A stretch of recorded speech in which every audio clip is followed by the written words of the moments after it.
if we look at our small program here, is that you can see from this printf function here, which like it is used to display this text to the user. You can see the text, it says hello, and then it says you are welcome to this course. And then here we have this slash n here. So the question is that what is the purpose of this slash n here? So this piece here, it is used to create a new line.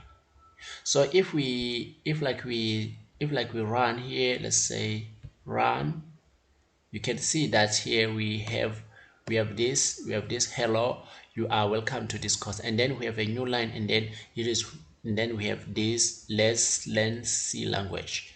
So the reason we have this new line here, we have this line below this line here, is because we have this slash n.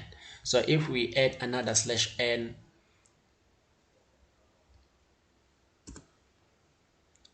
and then we say save, and then we come here, and then we say abort, and then we say build and run.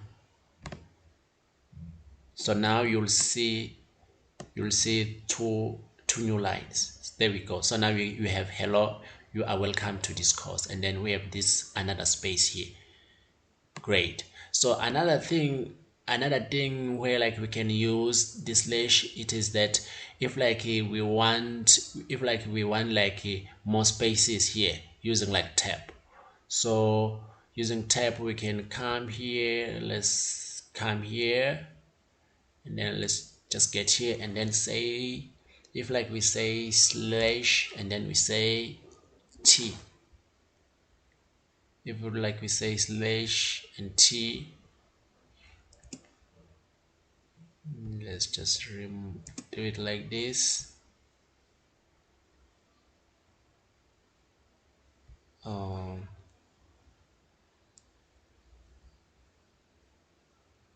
So okay,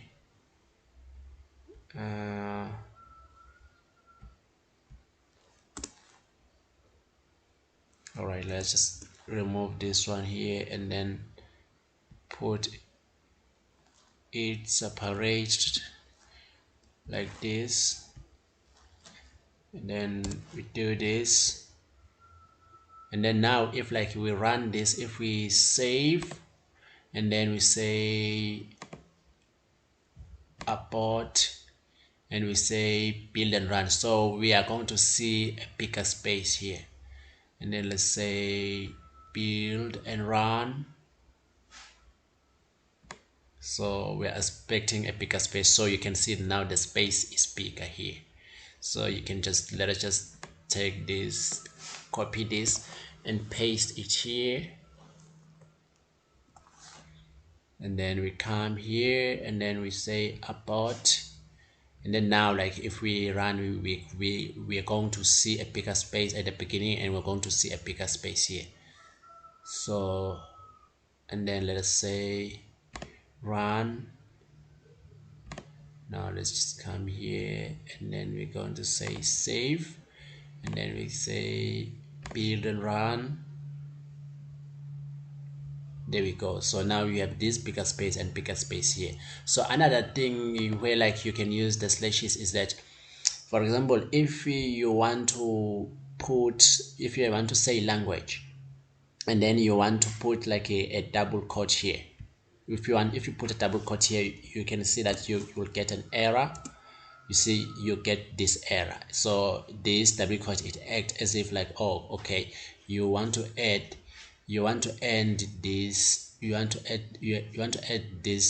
display here. So but to remove this error, you just simply add a backslash like this,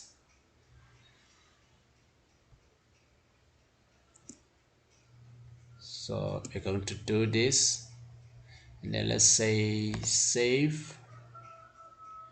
So it continues to give us an error. Let's just put another. Okay, great.